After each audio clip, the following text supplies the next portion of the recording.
Hello welcome back. അപ്പോൾ ഇന്ന് നമ്മുടെ വീഡിയോയിൽ പ്രോട്ടീൻ റിച്ച് ആയിട്ടുള്ള ഒരു ഇഡ്ഡലിയുടെ റെസിപ്പി ഉണ്ട്, ലഞ്ച് ബോക്സ് റെസിപ്പി ഉണ്ട്, കുറച്ചധികം വിശേഷങ്ങളും ഉണ്ട് കേട്ടോ. വീഡിയോ മുഴുവനായിട്ടും കാണാൻ ശ്രമിക്കുക. അപ്പോൾ ഇഡ്ഡലി ഉണ്ടാക്കാൻ വേണ്ടിയിട്ട് തലേ ദിവസം തന്നെ ഞാൻ 1 കപ്പ് ചെറുപയർ, 1/4 കപ്പ് ഉഴുന്ന്, 1 കപ്പ് പച്ചരി കേട്ടോ, പിന്നെ 1/4 ടീസ്പൂൺ ഉലുവയും കൂടെ അതിലിട്ടിട്ട് നന്നായിട്ട് ഒന്ന് 4-5 തവണ കഴുകാം. നന്നായി കഴുകിയെടുക്കുക. എന്നിട്ട് നമുക്ക് നല്ല വെള്ളത്തിൽ ഇത് കുതിരാൻ വയ്ക്കാം. ആ വെള്ളത്തിൽ തന്നെയാണ് നമ്മൾ അരച്ചെടുക്കുന്നത് കേട്ടോ. അപ്പോൾ നല്ലോണം കഴുകിയിട്ട് കുതിരാൻ വെച്ചാൽ മതി. എന്നിട്ട് അത് അടച്ചു വെച്ച് ഒരു 6-7 മണിക്കൂർ റെസ്റ്റ് ചെയ്യാൻ വയ്ക്കാം. അത് കഴിഞ്ഞിട്ട് നമുക്ക് ഇതൊരു ജാറിലേക്ക് അരയ്ക്കാനായിട്ട് ഒരു ജാറിലേക്ക് ഇട്ട് കൊടുക്കാം. അതിലേക്ക് നമ്മൾ കുതിർത്ത് വെച്ച വെള്ളം തന്നെ ഒഴിക്കാം. പിന്നെ ഒരു 1/4 കപ്പ് അവലം കൂടെ ഇട്ടിട്ട് നന്നായി അരച്ചെടുക്കുക കേട്ടോ. നല്ലതുപോലെ നമ്മൾ ഇഡ്ഡലി മാവൊക്കെ അരയ്ക്കില്ലേ, അതുപോലെ അരച്ചെടുക്കാം. അത് നമുക്ക് വേറൊരു ബൗളിലേക്ക് പകർത്തി കൊടുക്കാം. എന്നിട്ട് നന്നായി കൈ കൊണ്ട് തന്നെ നല്ല കൈയൊക്കെ നന്നായി വാഷ് ചെയ്തിട്ടുണ്ട് കേട്ടോ. അതെല്ലാം കൈ കൊണ്ട് തന്നെ നന്നായി ഇളക്കി കൊടുക്കാം. പിറ്റേ ദിവസം രാവിലെ ഉപ്പിട്ടാൽ മതി കേട്ടോ. എന്നിട്ട് ഒരു 7-8 മണിക്കൂർ റെസ്റ്റ് ചെയ്യാൻ വയ്ക്കാം. പിറ്റേ ദിവസം രാവിലെ ആയിട്ടുണ്ട്. ഇവിടെ തണുപ്പാണ് കേട്ടോ. തണുപ്പായത് കാരണം മാവ് അങ്ങനെ പുളിച്ചിട്ടുണ്ട്, അത്യാവശ്യം പുളിച്ചിട്ടുണ്ട്.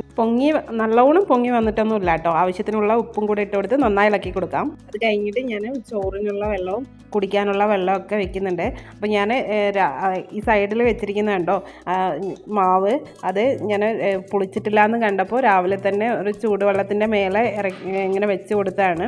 എന്നിട്ടും വലിയതായിട്ട് പൊങ്ങിയിട്ടൊന്നുമില്ല കേട്ടോ, പക്ഷേ പുളിച്ച മണമൊക്കെ വരുന്നുണ്ട്.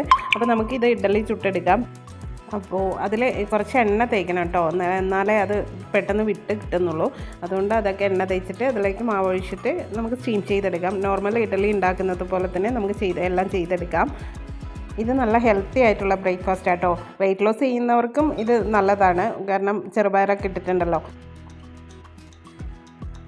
ഇതെല്ലാം വെച്ച് കഴിഞ്ഞിട്ട് നമുക്ക് ഇത് സ്റ്റീം ചെയ്തെടുക്കാം. പിന്നെ ഇതിൻ്റെ കൂടെ കഴിക്കാൻ ഒരു ചമ്മന്തിയാണ് ഉണ്ടാക്കുന്നത്. അതിന് വേണ്ടിയിട്ട് ഒരു ഉള്ളി എടുക്കാം. തക്കാളി ഇല്ലാതെ എങ്ങനെ തക്കാളി ചമ്മന്തി പോലെ ഒരു ചമ്മന്തിയാണ് ഉണ്ടാക്കുന്നത്. അതിന് വേണ്ടിയിട്ട് ഒരു സവാള അരിയുന്നുണ്ട്. ഒരു 3-4 അല്ലി വെളുത്തുള്ളിയും കൂടെ അരിഞ്ഞു കൊടുക്കാം. പിന്നെ ഒരു പാൻ അടുപ്പത്ത് വയ്ക്കാം. കുറച്ച് 1 ടേബിൾ സ്പൂൺ എണ്ണ ഒഴിച്ചു കൊടുക്കാം. അത് കഴിഞ്ഞിട്ട് നമുക്ക് വെളുത്തുള്ളിയും സവാളയും കൂടെ അതിലേക്ക് ഇട്ട് കൊടുത്ത് നന്നായി വഴറ്റി കൊടുക്കാം. അത് പിന്നെ കുറച്ച് 3-4 വറ്റൽമുളക് ഉണ്ടല്ലോ, അതും കൂടി ഇട്ട് കൊടുക്കാം കേട്ടോ. ഇത് കാരണം നമുക്ക് എരിവിന് ആവശ്യത്തിനനുസരിച്ച് എരിവ് ഇട്ട് കൊടുക്കാം. ഞാനിപ്പോൾ ഇവിടെ മക്കൾക്ക് കുറവ്, ഞാൻ എപ്പോഴും പറയാറുണ്ടല്ലോ മക്കൾക്ക് കുറവ് എരിവ് മതി, അതുകൊണ്ട് 3 എണ്ണം ഇട്ട് കൊടുക്കുന്നുള്ളൂ. നന്നായിട്ട് ഒന്ന് ട്രാൻസ്പാരൻ്റ് ആവുന്നത് വരെ വഴറ്റി കൊടുക്കാം നമുക്ക്. ഇതെല്ലാം ഇത്രേ ആയാൽ മതി കേട്ടോ. അത് തണുത്ത് കഴിഞ്ഞിട്ട് നമുക്കൊരു മിക്സിയുടെ ജാറിലേക്ക് മാറ്റി കൊടുക്കാം. അത് കഴിഞ്ഞിട്ട് വളരെ കുറച്ച് വീഡിയോയിൽ കാണുന്ന പോലെ അത്രയും കുറച്ച് പുളി ഇട്ട് കൊടുക്കുക കേട്ടോ. നമുക്ക് തക്കാളി ഇടുന്നില്ലല്ലോ, അതുകൊണ്ടാണ് പുളി ഇട്ട് കൊടുക്കുന്നത്. ആവശ്യത്തിനുള്ള ഉപ്പ് ഇട്ട് കൊടുത്ത് അരച്ചെടുക്കാം. പിന്നെ അതിനൊരു താളിപ്പൊഴിക്കണം. അതിന് വേണ്ടിയിട്ട് ഒരു പാൻ അടുപ്പത്ത് വെച്ചിട്ട് കടുകിട്ട് കുറച്ച് കായപ്പൊടി ഇടണം കേട്ടോ. ഇതെന്താണ് അടച്ചു വെച്ചതെന്ന് വെച്ചാൽ ഈ കടുകൊക്കെ പൊട്ടിത്തെറിച്ച് കൗണ്ടർ ടോപ്പ് മുഴുവൻ പൂക്കളം ഇട്ട പോലെ ആവും, അതുകൊണ്ടാണ് അടച്ചു വെച്ചത്. അതിലേക്ക് കുറച്ച് കായപ്പൊടിയും കൂടെ ഇട്ട് കൊടുത്തിട്ട് നന്നായി ഒന്ന് ആയി വന്നതിന് ശേഷം ഈ ചമ്മന്തിയിലേക്ക് ഒഴിച്ചു കൊടുക്കാം. ഇളക്കിയാൽ നല്ല സൂപ്പർ ടേസ്റ്റുള്ള ദോശയ്ക്കും ഇഡ്ഡലിക്കും ഒക്കെ പറ്റും കേട്ടോ ഈ ചമ്മന്തി. അപ്പോഴത്തേനും നമ്മുടെ ഇഡ്ഡലിയൊക്കെ ആയിട്ടുണ്ട്. അതെടുത്ത് മാറ്റാം. ഒന്ന് ചെറിയ ചൂട് തണുത്തതിന് ശേഷം മാത്രം അതൊന്ന് എടുത്താൽ മതി കേട്ടോ, അല്ലെങ്കിൽ അതൊന്ന് ചെറുങ്ങനെ പിടിച്ച പോലെ തോന്നും. പിന്നെ ഇത് നല്ല സോഫ്റ്റുള്ള ഇഡ്ഡലിയാണ് കേട്ടോ. പുളിച്ച് പൊങ്ങിയിട്ടില്ല എന്ന് പറഞ്ഞാൽ അതിന് സോഫ്റ്റിന് ഒരു കുറവും വന്നിട്ടില്ല. അപ്പോൾ നല്ല സോഫ്റ്റുള്ള ഇഡ്ഡലിയാണ്, പ്രോട്ടീൻ റിച്ച് ആണ്. എല്ലാവരും ട്രൈ ചെയ്ത് നോക്കണം. അത് കഴിഞ്ഞിട്ട് ഞാൻ മക്കൾക്ക് ഭക്ഷണമൊക്കെ കൊടുത്തു കേട്ടോ. മോനെ പോകാനൊക്കെ സമയമായി. അപ്പോൾ നമുക്കിന്ന് നമ്മുടെ ലഞ്ച് ബോക്സ് റെസിപ്പി കാണാം കേട്ടോ.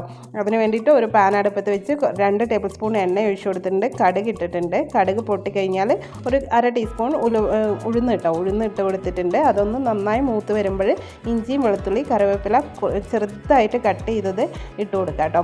അതൊന്ന് നന്നായിട്ട് വഴണ്ട് വരണം. ഒരു കളർ ചേഞ്ചൊക്കെ ആകുമ്പോൾ നമ്മൾ ഒരു തക്കാളി 1-2 തക്കാളി, ഇപ്പോൾ ഞാൻ ഒരു കപ്പ് അരിക്കാണ് ഈ പറയുന്നത്, ഒരു തക്കാളി ഇട്ട് കൊടുത്തിട്ട് ഒന്ന് നന്നായി വഴറ്റി കൊടുക്കുക. അതിന് മുമ്പായിട്ട് നമുക്ക് ഒരു 1/4 ടീസ്പൂൺ മഞ്ഞൾപ്പൊടി ഇട്ട് കൊടുക്കാം. എരിവിനാവശ്യമായ മുളക് പൊടി ഇട്ട് കൊടുക്കാം. അത് കഴിഞ്ഞിട്ട് നന്നായിട്ട് വഴറ്റി കൊടുക്കാം. അടച്ച് വെച്ചിട്ട് ഇടയ്ക്കിടയ്ക്ക് തുറന്ന് ഇളക്കി നോക്കണേ.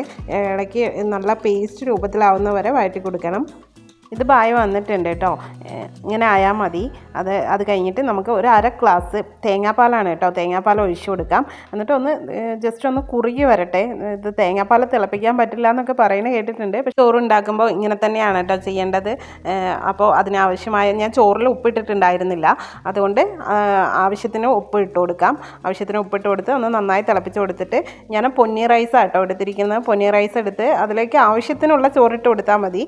ഞാൻ ഇട്ട് കൊടുത്തിട്ടുണ്ട്. ഒരു 3 കപ്പ് ചോറിട്ട് കൊടുത്തിട്ടുണ്ട്. നന്നായി ഇളക്കി യോജിപ്പിച്ചാൽ നമ്മുടെ ടൊമാറ്റോ റൈസ് സൂപ്പർ ടേസ്റ്റ് ആട്ടോ. അത് റെഡി ആയിട്ടുണ്ട്. അപ്പോൾ അത് മാറ്റി വയ്ക്കാം. എന്നിട്ട് ഞാനതിൻ്റെ കൂടെ മക്കൾക്ക് കൊടുത്തയക്കുന്നത് ചിക്കൻ പൊരിച്ചതാണ്. ചിക്കൻ പൊരിച്ചതോ എങ്ങനെയാണെങ്കിലും കൊടുത്തയക്കാം കേട്ടോ. മുട്ട ചിക്കിയതോ അങ്ങനെ എന്താണെങ്കിലും ഇതിൻ്റെ കൂടെ പോകും കേട്ടോ. അപ്പോൾ ഞാനതെല്ലാം ആക്കി വെക്കുന്നുണ്ട്. പിന്നെ മക്കളുടെ ലഞ്ച് ബോക്സ് മോനോ പോകാൻ സമയമായി, അതുകൊണ്ട് മോൻ്റെ ലഞ്ച് ബോക്സ് ആക്കുന്നുണ്ട്. ടൊമാറ്റോ റൈസും ചിക്കൻ പൊരിച്ചതും തന്നെയാണ് ആക്കുന്നത്. ഇവർ ഫ്രൂട്ട്സ് ഒന്നും സ്കൂളിൽ കൊണ്ടുപോയിട്ട് കഴിക്കില്ല കേട്ടോ. വൈകിട്ട് വന്നിട്ട് അത് കഴിക്കുന്നത്. അപ്പോൾ മോനാണ് ആദ്യം പോകുന്നത്, അതുകൊണ്ടാണ് മോൻ്റെ ലഞ്ച് ബോക്സ് ആദ്യം റെഡിയാക്കി കേട്ടോ. മോള് പിന്നെ കുറച്ച് കഴിഞ്ഞിട്ട് പോകുള്ളൂ. അപ്പോൾ ഇന്നത്തെ കാലാവസ്ഥ നല്ല കാലാവസ്ഥ കേട്ടോ ഇവിടെ.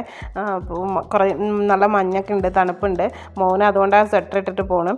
മോനെയൊക്കെ വിട്ട് കഴിഞ്ഞ് ഞാൻ ബ്രേക്ക്ഫാസ്റ്റൊക്കെ കഴിഞ്ഞിട്ട് ഇരിക്കുമ്പോഴാണ് അവിടെ നിന്ന് എന്തൊക്കെയോ തട്ടലും മുട്ടലും സൗണ്ടൊക്കെ കേൾക്കുന്നത്. ഇതാണ്ടോ അതിൻ്റെ ആ സ്റ്റൂളിൻ്റെ അടിയിൽ ഒരു സാധനം ഉണ്ട് കേട്ടോ, ഞാൻ കാണിച്ചു തരാം. അതിന് വേണ്ടിയിട്ട് അവർ ഇവിടെ കിടന്ന് കറങ്ങി കളിക്കുകയാണ്. അപ്പോൾ അവർ കണ്ടിട്ടുണ്ടെങ്കിൽ എന്തായാലും അത് കൊണ്ടുപോകും കേട്ടോ. കാരണം 4 എണ്ണം ഉണ്ടായിരുന്നു ഇതും കൂട്ടിയിട്ട്.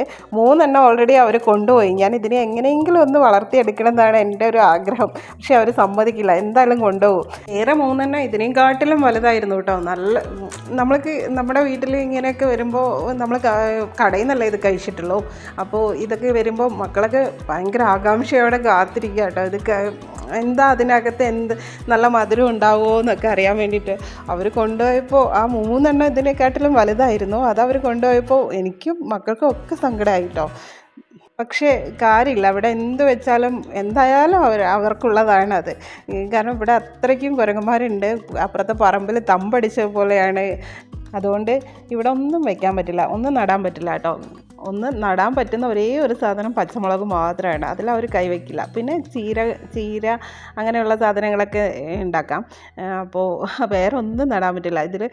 ഇത് തന്നെ അവരെ കാണാതെ ഇങ്ങനെ എന്താ പറയുക, ഇങ്ങനെ പൊത്തി വെക്കുകയാണെന്ന് പറയില്ലേ, അതുപോലെ വെച്ചതാണ്. അവരത് കണ്ടുപിടിച്ചു. പക്ഷേ ഒരുത്തനെ വന്നിട്ട് ആ സ്റ്റൂളൊക്കെ മാറ്റി അതിലെന്താണെന്ന് അറിയാൻ വേണ്ടിയിട്ട് കണ്ടുപിടിച്ചില്ലേ. ഇനിയിപ്പോൾ സെറ്റോടെ വരും. അതാണ് ഇവിടുത്തെ അവസ്ഥ. അപ്പോൾ അതൊക്കെ കഴിഞ്ഞ് അവരൊക്കെ ഓട്ടിച്ച് കഴിഞ്ഞ് ഒരു 10:30 ആയിട്ടാണ് ഞാൻ ക്ലീനിങ് ഒക്കെ സ്റ്റാർട്ട് ചെയ്യാൻ. അപ്പോൾ ഇന്ന് ഒരുപാട് വൈകി, അല്ലെങ്കിൽ 10:30 ആകുമ്പോഴത്തേനും എൻ്റെ ക്ലീനിങ് ഒക്കെ കഴിയേണ്ടതാണ്. വൈകിപ്പോയി. അപ്പോൾ ഇതെല്ലാം കഴിഞ്ഞ് ഞാൻ സ്റ്റൗവൊക്കെ ബർണറൊക്കെ ആഴ്ചയിലൊരിക്കലോ അല്ലെങ്കിൽ കുറച്ച് ഇതായിട്ട് കഴുകാറുള്ളൂ. നല്ല വെയിലുണ്ടാകുമ്പോഴേ കഴുകാറുള്ളൂ കേട്ടോ, അല്ലെങ്കിൽ അത് കത്തുന്നില്ല. അതുകൊണ്ടാണ് അതെല്ലാം ഗ്ലാസ് ക്ലീനറൊക്കെ ഇട്ട് ക്ലീൻ ചെയ്തു. ക്ലീൻ ചെയ്യാനൊന്നും ഒരു മൂഡില്ലാത്ത ദിവസം ഞാൻ എന്ത് ചെയ്യുന്നറിയോ, ഒന്നല്ലെങ്കിൽ ഷോർട്ട് ഫിലിമോ അങ്ങനെ എന്തെങ്കിലും ഫിലിമോ അല്ലെങ്കിൽ ഷോർട്ട് ഫിലിമോ അങ്ങനെ എന്തെങ്കിലും കാണും. കണ്ടുകൊണ്ട് അത് ചെയ്യും. നമുക്കൊരു സൗണ്ട് കേട്ടാൽ മാത്രം മതി കേട്ടോ. എനിക്ക് അങ്ങനെ വലിയ കാണണം എന്നൊന്നുമില്ല. അല്ലെങ്കിൽ ഫോണിൽ അങ്ങനെ വെച്ച് ചെയ്യും. അല്ലെങ്കിൽ പാട്ട് വയ്ക്കും. അങ്ങനെയാണെങ്കിലും എനിക്ക് കുഴപ്പമില്ല. അപ്പോൾ നമ്മൾ എന്താ പറയുക, നമ്മുടെ കൂടെ ആരും ഇല്ലയെന്ന് തോന്നുമില്ല. അങ്ങനെ ഒരു ഇതാട്ടോ. എനിക്ക് ക്ലീൻ ചെയ്യാൻ മടിയായിരുന്നു മുമ്പ്. ഇപ്പം അങ്ങനെ പ്രശ്നങ്ങളൊന്നുമില്ല. എല്ലാവരുടെയും ക്ലീൻ ആക്കുന്നുണ്ട്.